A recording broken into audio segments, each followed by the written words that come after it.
Hi, everyone. Welcome and thank you to all of you for being here for this panel discussion today. A big thank you especially to ET Retail and Delivery for the opportunity. On this panel, we'll be discussing how logistics technologies can help solve some of the challenges that D2C brands face. My name is Dhruv. I'm an associate partner at Bain, and most of my work here is centered around consumer tech and strategy. Supply chain challenges are definitely up there in the list of questions that we hear from clients. So I'm very excited to hear from my expert panel today. I'll let the panelists quickly introduce themselves. Hi everyone, I'm Akash Anand. I'm the founder and CEO of Idam House of Brands, which hosts about 7 D2C brands, and Bella Vita Organic being one of the biggest ones in our portfolio. Atul? Hi guys, I'm Atul Nath. I'm the founder of Mojobox, which is a direct-to-consumer brand discovery and engagement platform, helping consumers to try and find brands before they buy them. I'm probably one of the youngest on this panel in terms of shared experience in this space. So I'm looking forward to learning from all of you. Thank you. Ali? Hi everyone, my name is Ali. I head products for our customer-facing applications within delivery, particularly focusing on the needs of D2C brands beyond the standard logistics service, and excited to be here. Thank you. Kunal? Hey guys, hi, I'm Kunal. I run Faces Canada. We are a makeup brand and we are amongst the top 5 makeup brands in the country today. I'm guessing some of the audience here, especially women's, probably have heard of it in the past. And Siddharth? Hi guys, I'm Siddharth Nangia, co-founder of Smitten, discovery trial leading to commerce platform. I've been in the consumer space for more than 2 decades, a decade in Unilever, and post that started Smitten in 2016. So that's about me. Okay, fantastic. So let's dive right into the discussion. There's been an explosion in D2C brands in India, both established and insurgent. It's nearly doubled from 2 years ago, accelerated by the pandemic. During the pandemic, we saw that e-retailers and D2C brands were the lifeline of both consumers and sellers that were offering delivery across more than 95% of India's pin codes. So as things are opening up more and more with each passing month, we wanted to understand, and maybe Akash, we can start with you. How have customer expectations from D2C brands evolved over the past 2 to 3 years? For customers, D2C brands are, they're a blessing in disguise in a massive way. So, when the D2C trend picked up in the country for 5 years back, customers were still adapting to these brands. But now the kind of expectation the customers have from D2C brands in terms of quality, in terms of product portfolio, variety, and especially the speed of delivery is massive. Consumers now expect the world. It's like going to, it's like leaving the normal fast food joints and going to fine dining restaurants. That's how consumers actually treat us D2C brands, because we're doing something very different, very unique, and brings value to consumers. So I think the bar has now been set very, very high in terms of consumer expectations. Atul, I've read in one of your interviews that to create world-class experiences, brands need to think consumer first rather than brand first. From your perspective, how have customer expectations evolved? I really like what Akash was just saying in terms of, the way things were prior to COVID. And I think COVID has been that massive transitionary world event that, the crazy thing about COVID is that it's been a common experience for all of us, which is disparate only country to country. In India, I think the big difference that's happened is that D2C was gliding along at a certain level. And suddenly COVID was the match that lit the entire thing, and it's exploded. From a supply chain perspective, I think what's happened is that the expectations have gone through the roof as far as consumers are concerned. And it is only helped by, the levels that the Flipkarts, the Amazons, the Smittens of the world are now giving to consumers in terms of experience, speed, accuracy, communication during the whole supply chain experience, and the cost being as low as it is. Add to that, and I'm going to leave it with this, add to that the 10-minute mega bonanza that we've all been hit by in the last maybe 2 months or so, which has changed the game even further. So now post-COVID, the expectations not only are what's happened in the last 2 years, but is now waiting to explode even further with this whole 10-minute bonanza, which may not directly impact the D2C business, but consumer expectations indirectly will definitely get impacted. So I think that's the big change that has happened over the past couple of years. Got it. And Kunal, what's your view from a beauty perspective? I hope this is relatively more insulated from that 10-minute bonanza that we're seeing nowadays. Well, it's interesting you asked that because I would say that we would love to join the 10-minute craziness as well. And with that, let me explain how I think about it. I think there are two parts, or there are two specific changes that I have seen. I think the first one is what kind of Akash was referring to, which is people are now looking for specialized brands with very, very specific needs. Like in the price to benefit ladder, there are multiple options that a consumer can choose and ask for, right? And previously, I mean, we all came from a world where you would see only one brand or two brands in one category. I think that world has changed into almost every category now seeing multiple brands thanks to the digital revolution. So you get to, I mean, you can choose from the multiple options of brands, and you can, depending on the price ladder, you can probably look for the right brand for you. So that's one. I think the second big change that's slowly happening is that more and more consumers are asking to replicate the offline experience in the online world, right? And let me explain what I mean by that. So for example, when I think of beauty and specifically makeup, it's a category which is where there's a lot of indulgence, consumers want to buy it. They don't have it on their shopping list always, not all the consumers, right? And they want to buy it when they see it. So the challenge is like, hey, I want to try a few shades before I buy it. So that's one issue that we grapple with, right? Or maybe I even want to negotiate a very specific deal with my customer where I want a kitty of 10 products where you can give me this free, that free, etc., etc. So those sort of customizations and that the ability to try the product or be as close to that is something that consumers are looking for even in the online space. And the same goes true to the delivery times as well, because well, just like offline, I want the product right now, as a consumer. So the same thing is what I'm sure they're expecting, which is faster deliveries and probably even quick commerce coming into the space.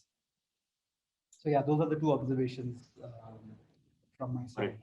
I think, when you spoke about offline, experience in the online world, I think Siddharth would love to hear your view, given your sampling-led approach to generate trials among customers. I think this is sort of the perfect segue to my next overall question, which is, with these challenges that D2C brands are facing to offer this sort of premium customer experience, how should brands work with their supply chain partners to solve for high return rates, on-time delivery? Yeah, no, thanks for that, Dhruv. So the way, okay, let me step back here and I'll just kind of say what I see on the platform and the behavior of the users. Yes, it's a premium service, but let's accept that premium is relative out here. What a customer expects in metro is different than what a customer expects in tier 2 and tier 3 towns. Everything has evolved over this period.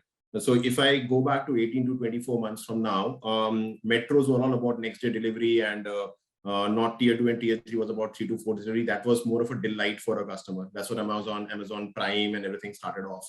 Come down to 12 months or 6 months back, it was the same day delivery in metros again, talking about it. And today, as Atul rightly mentioned, about 10-minute delivery happens or doesn't happen is a different story. But metro guys specifically are customers are looking for something which can be done immediately. On one side of it. On the other side of it, if you look at tier 2 and tier 3 towns, if you can get to something like a next day delivery, that itself is a delight. And we're basing this all on the consumer queries that kind of we get it. And also when they look at a delivery lead time, if I say to a metro that product will get delivered in 2 days time, there's a high probability of customer not checking out on the platform. Whereas if I tell them that to a non-metro tier 3 town, if I tell them in 3 days, immediate checkout happens. So there are two things out here, right? One is the importance of the delivery lead time in the way customer is checking out on the platform. Second is their expectation as well to do. So that's the way we see on the platform. Now coming to your question in specific, again, 12 to 18 months back, these are pure D2C online platforms. And because I work very closely with Akash and Kunal's brand as well on it, we see them growing significantly in offline. They're great brands, they're doing great. And hence they're opening up multiple avenues for a customer to buy. So multiple touch points for a customer to buy the product. So customer is now aware that, okay, if I have this entire offline behavior, again, same thing, what I spoke about delivery, it is similar thing out here. on the behavior of customer in metro and non-metros is different. Sorry, I'm just being very specific because you've done a lot of work around it in the past. So offline customer, sorry, non-metro customer wants to try products before they buy. On Smitten as well, we have seen a significant growth, and large part of the growth has come from the non-metro side of it so far, because they're very, very specific that I won't try it, I won't buy it till I have tried the product on it. And once they have tried it, we have clearly seen customer may or may not buy on Smitten. They want the same day delivery or next delivery, whatever may happen after it. And this whole omni-channel strategy is going to be the game going forward for all these brands for sure. And then go further down and see how can I ensure the delivery happens to the customers. Now, while all of this is happening with the brands and the consumer expectation, another factor that we have realized is, and please don't mind me saying in this call, again, this is more of a platform specific thing, maybe, but the brand loyalty is going down from the consumers. That's a reality. So Faces Canada, one shade can be great, but Kunal, don't mind me saying it, but a customer using it a product, but you cannot say that the customer will continue buying the same product for the lifetime. They would look for different shades, they will look for different brands, and probably that's where Atul and I pitch in for the consumer. Because you're letting the consumer say, okay, there are multiple options for you, go and try these products. And that is where kind of you're blurring the line between online and offline for the consumers. You can now have their entire experience of offline thing on the online space, try the products before you buy. And that's the whole reason why, because customers want that behavior, we are actually going the way we are going in the sampling space. Customers want to try things before they buy it out, and the brand loyalty is going down. So what is going to change the game going forward? It is the availability of the product. That is first. Availability of inventory is important. We all a lot of times ignore it, then followed by the delivery lead time of it. So these two things will play the role as you go along. And how would you work with supply chain partners to make sure that this is there, right? That your lead times are lower, your return rates are lower. How would you work with them as a brand? So, okay, there's so one is with and we work with delivery very closely and multiple things out here. So first is delivery lead time is lower. For that, they have to create multiple distribution centers for sure, closer to the customer. Right now, as Blinkit or Swiggy are doing it for them. Yes, cost. The problem out here in the market is customer wants same day but doesn't want to pay for it. That's also a reality. So I think we all have to accept the fact there's a cost to the service, and for that service is a slight premium to be paid. And that if premium is paid, things will work very, very smoothly in the industry as we go along. Another thing for the returns, and I have a point of view to that, and I really need help from the industry in that space. The way that there's a credit score, right? There's to be some score of the customer. Wherein, if you think of it, if you have a, wow, Atul, I like that. So if there's a very set of customers who return products, it's not that everybody returns products. I'm no way saying we don't do mistakes. We do mistakes. We do mistakes. We do multiple mistakes, and we accept it. We'll take it back. That's all fine. But where we are not doing mistakes, you're just ordering products on cash on delivery and returning it. There has to be some measure at an industry level that you've returned so many products without even opening the box, just because you change your mind on it. There's a lot of wastage which is happening in the entire supply chain. If we can somehow get that and say, oh, low, and then obviously if a low credit score, we can actually, we can blacklist the customer. I should not say that, but or we should say it's a low priority customer for us. Something on that type, because hell lot of wastage is happening in the industry. Where we are all in the space of cosmetics. Probably Ali would be seeing it a lot more when he sees apparel as well. In apparel, it's even worse than what we see it here. So I think that is one way to reduce the returns. Otherwise, see, whatever you might do, you might say that I'll send you 5 times messages to tell the customer who's going to return is going to return the product. That's the way we have seen it in it. Last bit of it, where delivery partner can help. See, pre-COVID, it was all whether delivery address was office address or home address, so on and so forth. Some flexibility is required from their end as well to say if there's a last minute change in address. So while 5% of our returns happen today because the address is changed at the last minute by the customer and delivery partner cannot meet that requirement. But that's those kind of fine tuning can happen, but the larger problem is somewhere else. Oh, that's great. And Ali, I want to bring you in over here because it seems like there's a lot of customer expectation, and then there's a lot of brands that want to generate customer delight, and all of them are going to come to you and say, what can you do? So how should brands work with you, to solve for some of these issues? I think, during pandemic, obviously, millions of customers have come in on digital shopping, right? And then now post-pandemic, the scenario has changed. The thing that I'd like to say at the start is that it's really evolving every day. Okay, the dynamics of customer expectations, the availability of supply chain solutions. So it's really we're literally working with our clients, our customers, to discover the right way to optimize it more from both a service as well as a cost perspective, right? So how do we address that, right? So the mode that we've gotten in is literally like a bunch of brands that work with us. We're saying, okay, fine, you have a same day delivery expectation. Let's try out putting some micro fulfillment centers. I'm going to see, this is my estimate of cost, but let's figure out the costing at the end of the month to figure out where your volumes scale, right? So the learning together bit is really, really important. It's not just a cliche, because we honestly don't know where this is heading, right? At some point, this market is going to come at an equilibrium of understanding that this is the cost of this sort of service level, but I don't think we're there yet, right? Because you've had a ton of disruption coming from Q-commerce, but we're seeing the dynamic there, right? All these customers are doing great, and then on the same hand, we're looking at a lot of brands emerging, right? As Siddharth mentioned, there's a ton of competition, so margins are beginning to thin. We're also in an era where there has been an unprecedented growth of homegrown brands. You've never seen so many Indian D2C brands before in India. So there is that competition, there is that margin pressure, there's a price pressure. How do you optimize that? So I think it's a learning process wherein we no longer can have a blanket statement saying that this is an e-commerce parcel delivery network. These are the parameters, these are the SLAs. It doesn't work like that, right? Whether it is in terms of SLAs, whether it is packaging requirements, whether it is communication to consignees, we're in a more aware world when it comes to personally identifiable information. So if Siddharth wants to know Atul's customers, how many of them in return so that he could benefit from it, how do we factor in consent, right? These are incredible challenges that we are beginning to see. So I think we're in that phase of evolution. We have a ton of things. As a logistics provider, we're evaluating a ton of things. For example, for consent, identifying customers who return a lot, right? Now, if it's your customer, I can give you that data historically and give you that probability, but how exactly do I tell someone else? How do I build in the consignee consent as well as the business consent? When it comes to same day delivery, next day delivery, we're experimenting with a few brands on micro fulfillment centers, which are closer to the heart of the city, where then we can leverage our own, express network to deliver through our DCs on the same day. But then again, we're being cautious and saying, okay, if an order is placed before 12:30, that's when I'll have enough time to fulfill it, pick, pack, and dispatch it by the end of the day.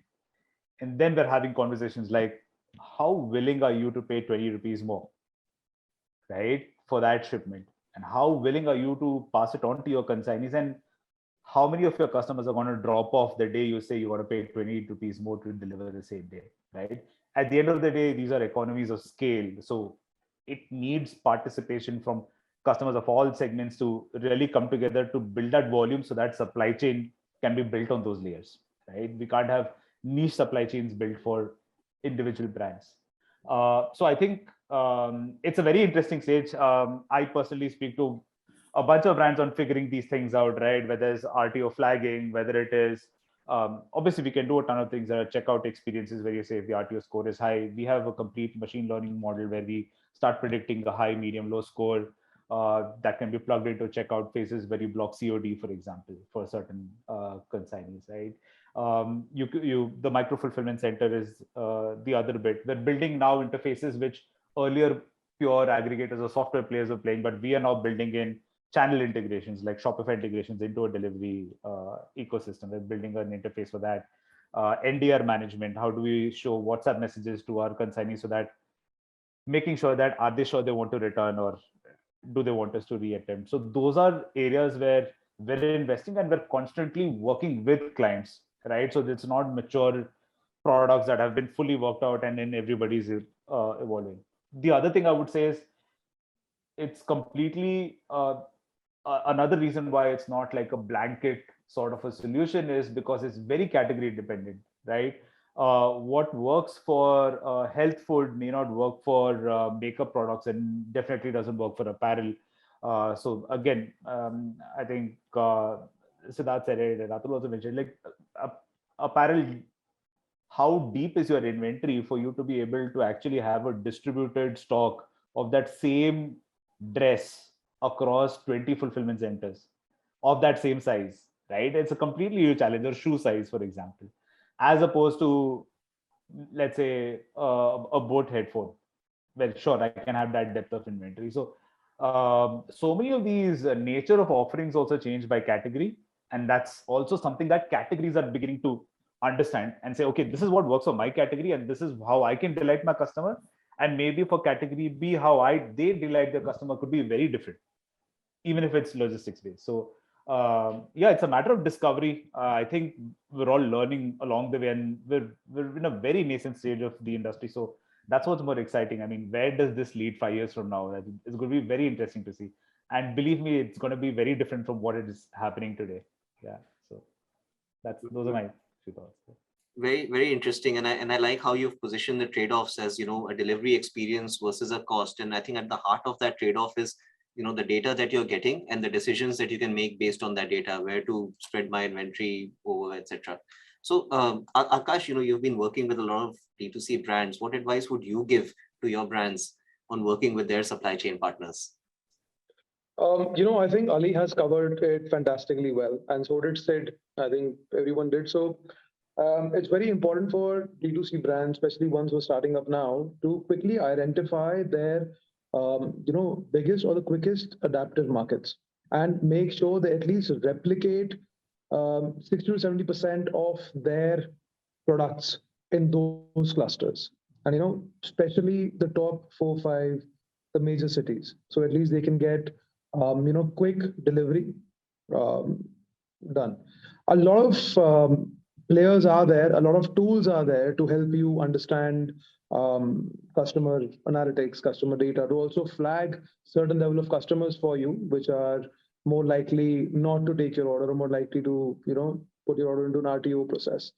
So for any new D2C brand coming up, logistically wise, very important for them to replicate, maybe on marketplaces, maybe on their websites. Very important for them to have their inventory in various clusters across the country. And companies like Delivery are doing that greatly for a lot of companies, a lot of these brands. So that's the major hygiene to have in D2C supply chain wise.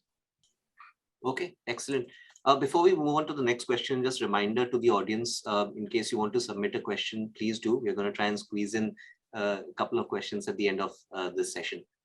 So the next one, and Ali, I'll come back to you for this one, because I'd love to get your perspective on the ways we can use technology to manage logistics better, to increase customer retention, to improve your non-delivery rate.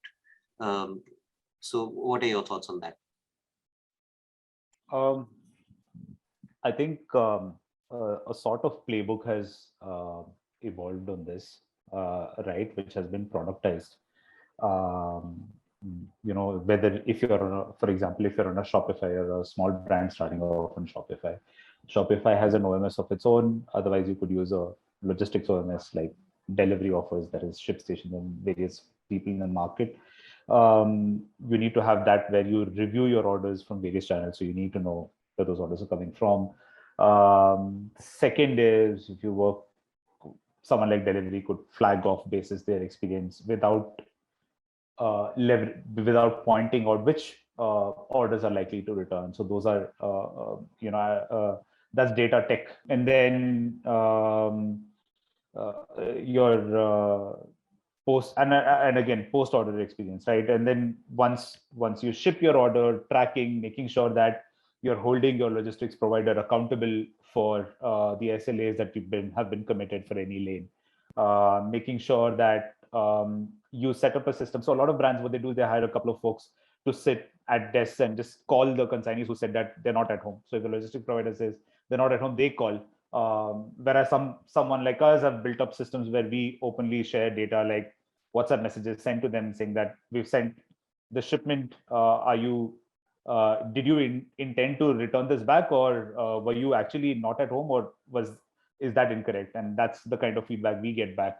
And then making sure that items that are on their way are again sellable, managing returns that are sellable, making sure that you have data that you're capturing on the quality of items that are coming back, because your return because of damages is a very small percentage. Usually it's because the customer doesn't want it. So making sure that you're packaging it so that it can last your return journey is also very important.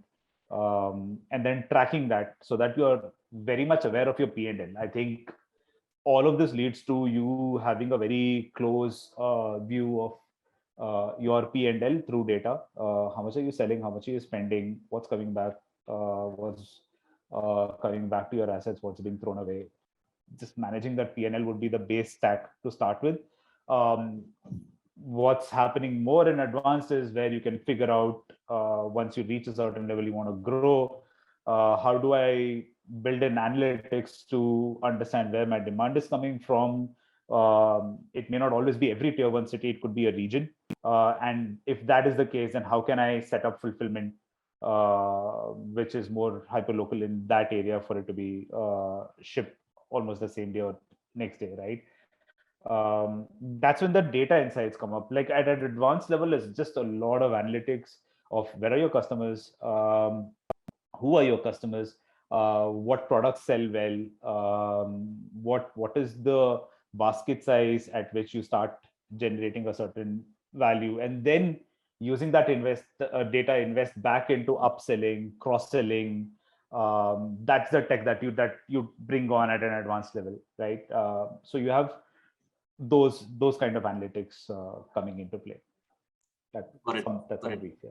Very helpful. I took a lot of notes for that one. So, WMS, OMS system, packaging, tracking, just to get the hygiene right, and then followed by getting data, figuring out and minimizing the factors that matter, that affect returns, tracking and closing, and having a close view of your P&L through data, and then at a more advanced level, doing region level, product level splits for each of these. So extremely helpful.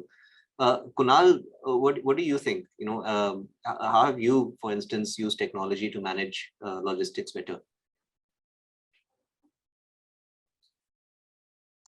Sorry, I think Ali's covered almost all the key points. I think one very simple hack or thing that's worked for us is just a confirmation, a double confirmation from the consumer, from a COD consumer, whether he or she is willing to accept the order or not.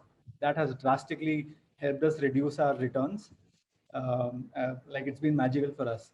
So simple steps like these, right? When you give the choice to the consumer to say, are they sure whether they want to accept the order or not upfront, saves us the logistics, the 2x logistics charge when we think of returns.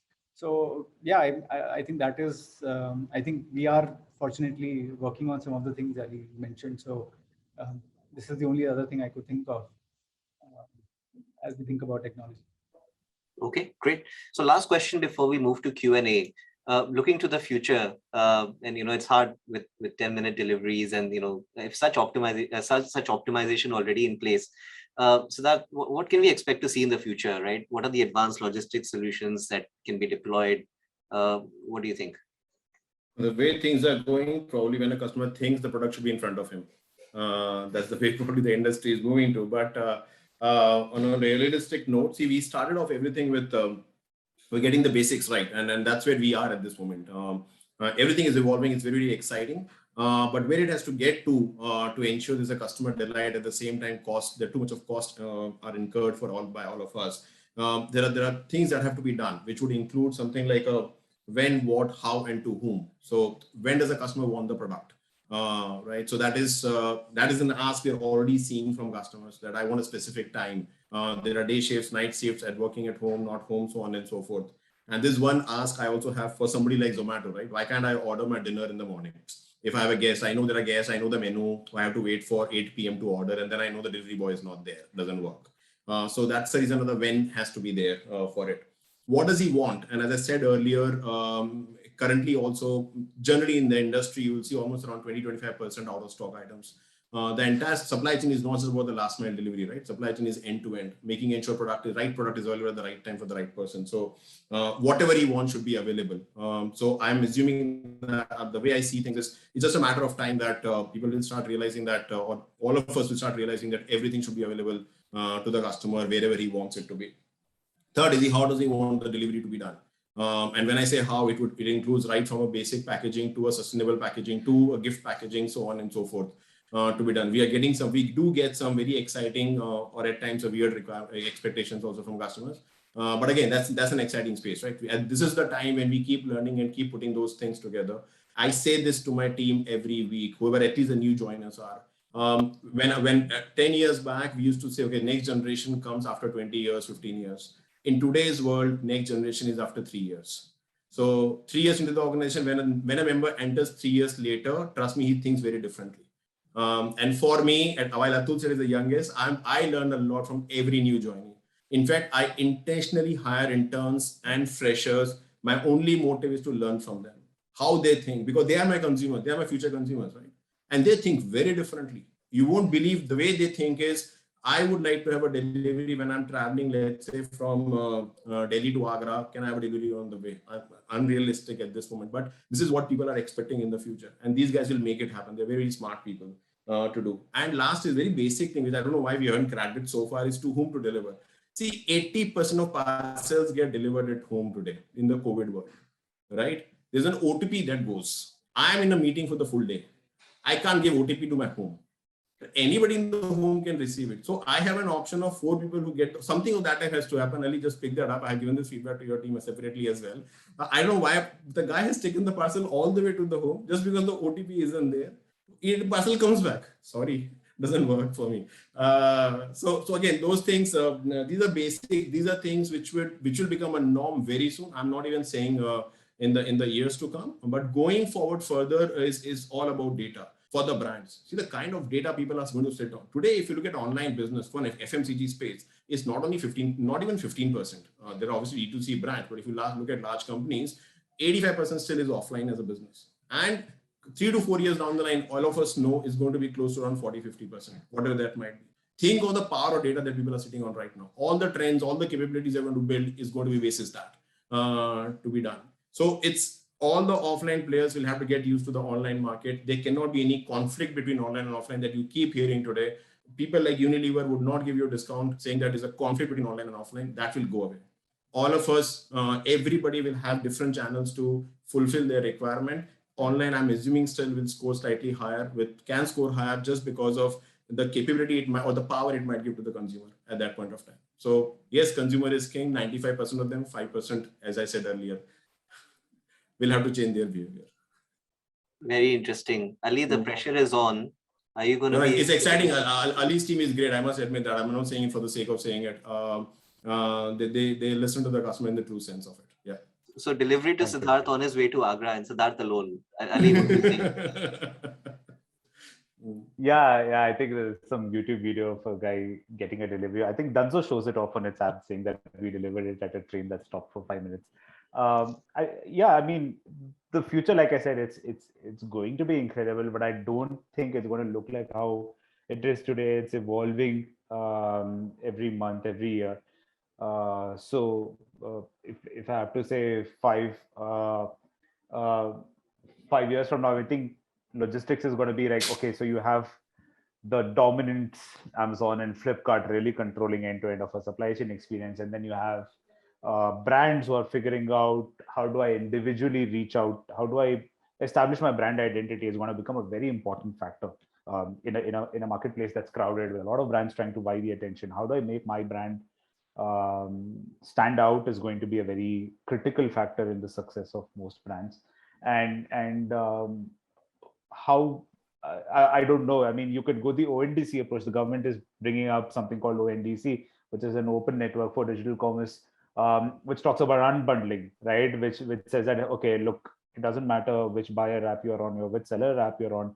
We're just going to give you a network, a protocol, like an email protocol, where all of you register and just trade between each other, which means someone on a Paytm mall can buy something which an Amazon seller is selling if both agree to be on ONDC, and then logistics provider just put their rates out there for anyone to pick. Those are going to be interesting things that's going to happen. I feel that especially in tier 2 and tier 3, this is going to start becoming a lot more relevant, where there is an unbundling of services, where picking up at a neighborhood store, picking up at this location instead of just always delivering at home is going to start picking up importance for people. So that's the closest you're going to do to replacing offline retail, right?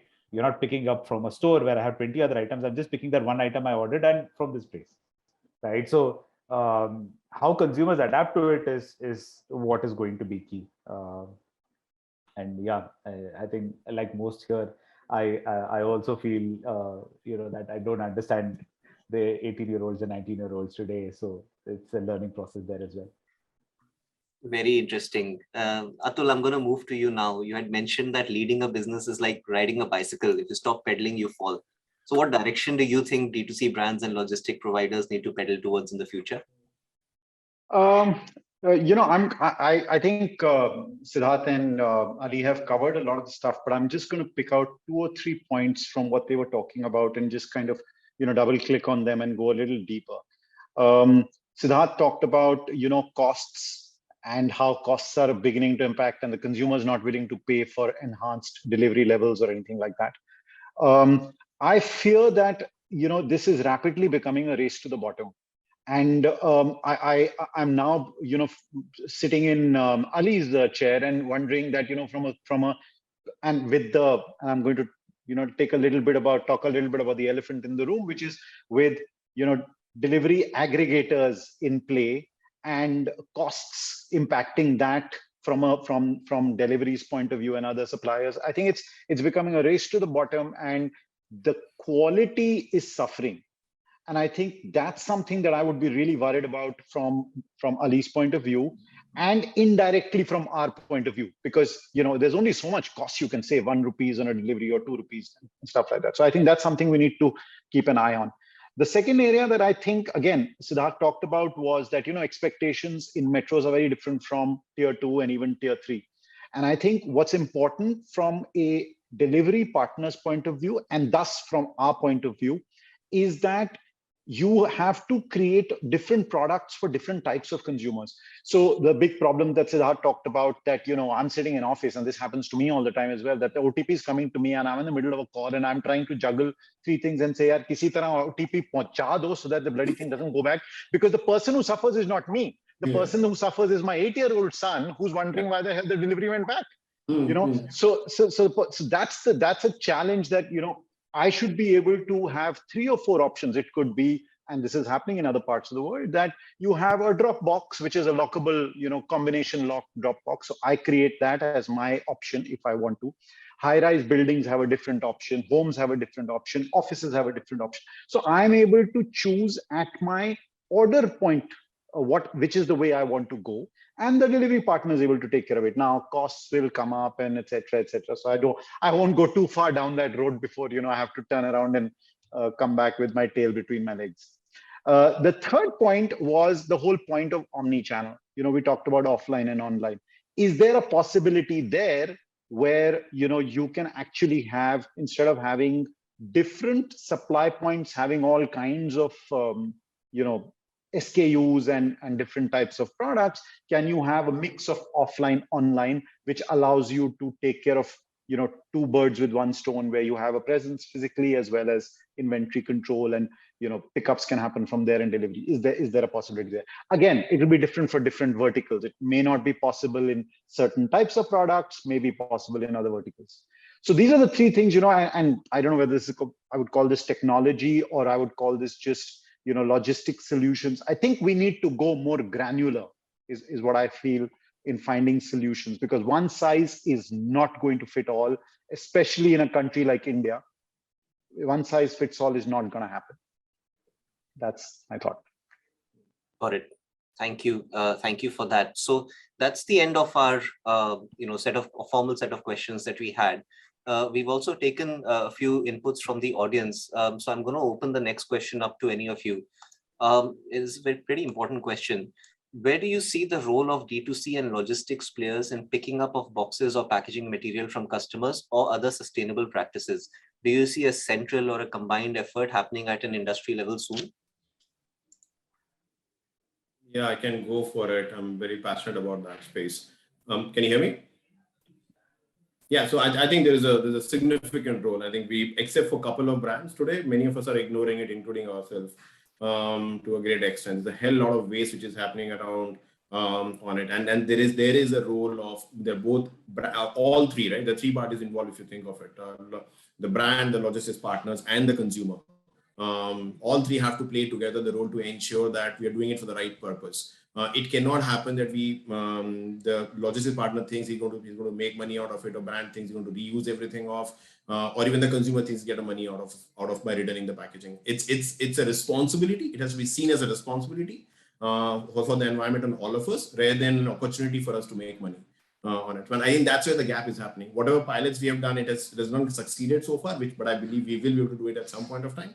But this is something which has to be taken as, and has to be taught right from the early days from the schooling or what it is. And it may take years to ultimately implement it the way ideally it should be. It is not there in other countries. It is there, but we're just not used to it at this moment. Anyone else you want to weigh in? So just sorry, go ahead. Kunal. No worries. So I mean, a small perspective. I think I think at some point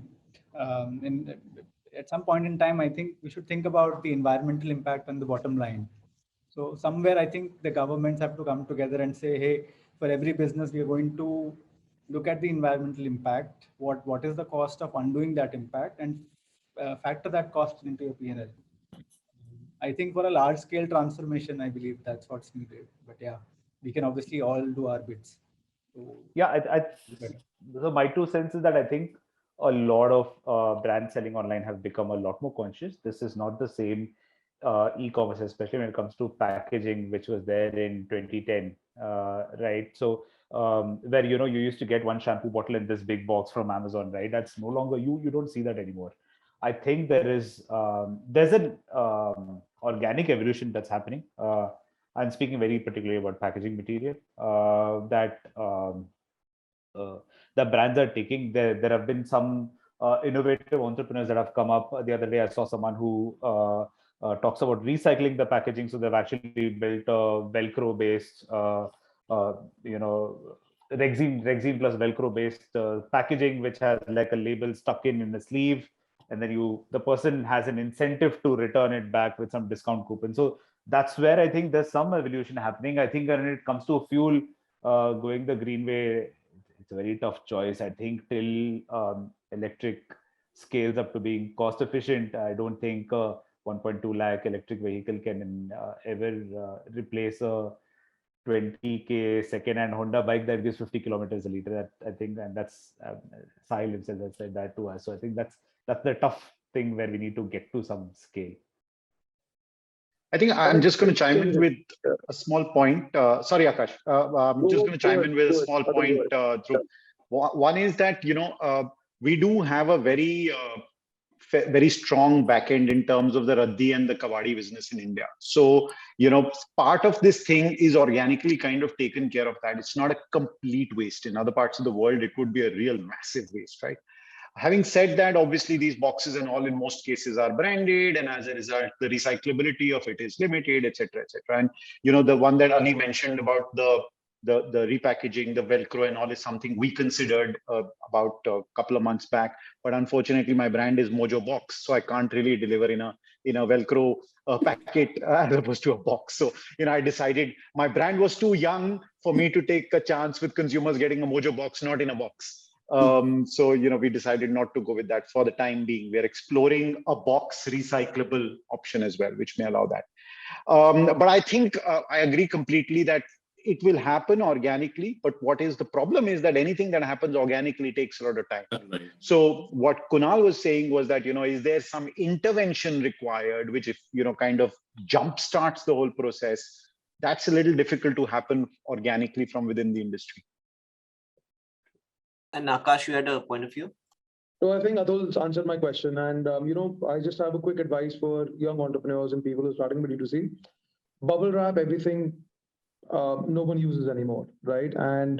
But a lot of challenges, which I also faced earlier in the day, was when I was trying to replace something like a bubble wrap with the more sustainable options like Hexa paper, I think, Sid, just help me correct. Hexa paper, the packaging we use. Yeah, So it was coming out to be a bit more expensive, right?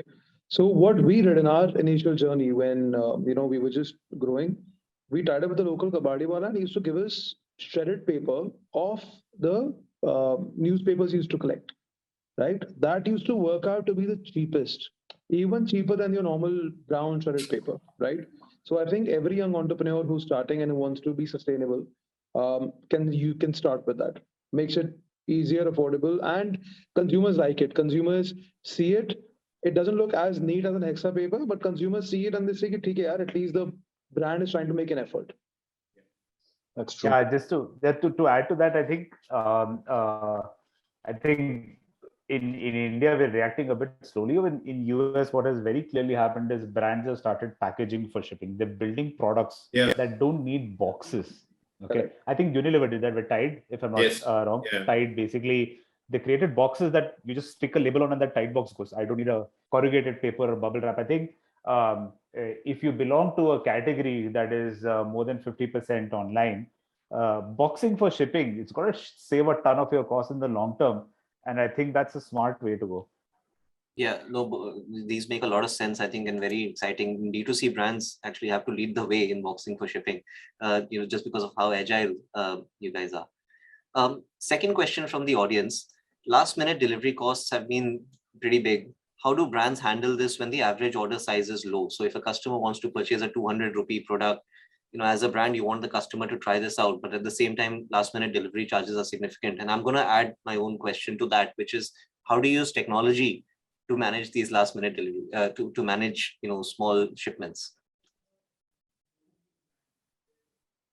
I think there's very little role of technology in this. I think it's just a simple margin calculation. I think consumers have come to a point where if I want to order a 100 rupee ice cream from Corner House, I do pay 50 to 70 rupees for shipping on Swiggy. There is no answer to it where you can handle it. You have to price it in. And basically the one thing that you can do from technology, again, I think I mentioned that is build your check-in in a way where you start upselling, try to take that cart size to 300 or to above 500, and that's when you start making decent margins. So is your discounting structure built in a way that builds your cart up? Is one straight way where increasing the ASP, but at that ASP of 100, 200, and you incur a shipping cost of 50, 70, there is no answer other than pricing it. And in my opinion, sure, I'd love to hear the brands, their opinions, everyone else. Also, one thing I'd like to say here is to solve problems like these, where you want consumers to try a product which is cheaper, but the logistics won't make sense, you have to start being communicative. I clearly remember us in our early days running a campaign where on our checkout page, we were able to tell the consumer, hey, obviously we're charging you 50 rupees for delivery for an order value less than 250 rupees, I remember. Or uske niche we also wrote that, you would have actually spent more money on fuel, parking, etc., if you'd have gone to the local market to pick this up, right? And the moment you're able to communicate something so small, something as small as that, the consumer empathizes and the consumer is more than happy to pay for it. So I think communication is key. And if brands and young D2C players are able to communicate such small things on the checkout page in the website, it makes a huge impact to turn the consumer's perception about your brand. Just one more thought, from a slightly different lens, like, is there an opportunity? I'm sure large orders are grouped at a locality level, right? I was about to say that, correct. If there is freedom to increase the number of days of delivery, is there a way to reduce the logistics cost? And just to add to that, Kunal, we also see there is particular pin codes. Let's say in Uttar Pradesh, we see a lot of orders coming on a daily basis, right? So is there a way? I think technology has a role to play in it to reduce the cost. Obviously, this will be probably next level, wherein it can be a bit dynamic depending on the day's orders. You might say I got 100 orders from a particular society or so on and so forth. For this day, the cost is this much. For it, and then you particularly obviously pick up the trends. So place where I live in, I see at least 100, 200 orders coming in every day.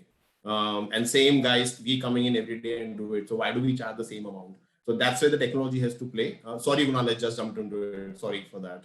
No, I think your thoughts completely echo my perspective as well. And to add to that is the whole the pricing thing, Dhruv, actually onto your question. That you have to price very smartly the stuff to charge the customer. And so if a customer is wanting something at 200 rupees, you have to ensure you actually don't make money again in logistics. That should be the thumb rule for all the players. Telling the actual amount, what it is. If it is 34 rupees, so that be. If it is 25 rupees, so that be. If you tell in the exact amount, this is going to be the charge, that's still customer understands it. The problem we all have faced, we have said 50 rupees, 75 rupees, you always want to be that whole number around it. Doesn't work. But if you tell them, it's what we have seen so far, at least 80-90% customers, whoever is falling into that bracket are ready to pay for it. But large part of customers have not understood that, okay, better order a larger volume or a higher order value has to be there. So it's all about pricing thing to do that has to go on the platform. Super. Okay. Great. So I think those were the questions from the audience, and we'll just take closing thoughts from everyone. Maybe Kunal, we can start with you. Sure. Look, I'll honestly struggle to give closing thoughts here, but look, it was a great session for me to get perspective from the other players as well. We spend a lot of time just focused, deep into what we are doing. So sometimes it helps to speak with like-minded colleagues and people on the other side as well. And I really hope that the session was also useful for the attendees on the call as well. Okay, Siddharth? It's an exciting space, guys. Whoever is listening to all of this session, we all are working towards to make it more affordable, better experience for each one of you with every order, every minute. All of us put our sweat behind it. Just trust that everything is moving in the right direction. Be patient if possible. Impatient if we've gone wrong for sure. We talk it out. Don't have any problem in it, but help us to improve. Keep giving your suggestions wherever it is. And it was great. I've already worked very closely with Kunal's brand, or Akash is there, Ali is there. Great to meet you, Atul, today. You're building a great brand. I've heard of it. Met you today, and good to hear your thoughts as well. Atul, what about you? Just to recap, I think the couple of things that I'm going away with is, number one, I think the big difference between the metros and the non-metros, tier 2, tier 3, I think that's a big one. And from a logistics point of view, expectations, though that difference may start narrowing in the future, but largely speaking, it's disparate. So that's number one that I'm going away with. Second is the whole costs piece that I was mentioning earlier that I'm a little concerned about, because, which brings me to the third point, which is, I think the future will be guided by partnerships between D2C brands and supply chain delivery specialists.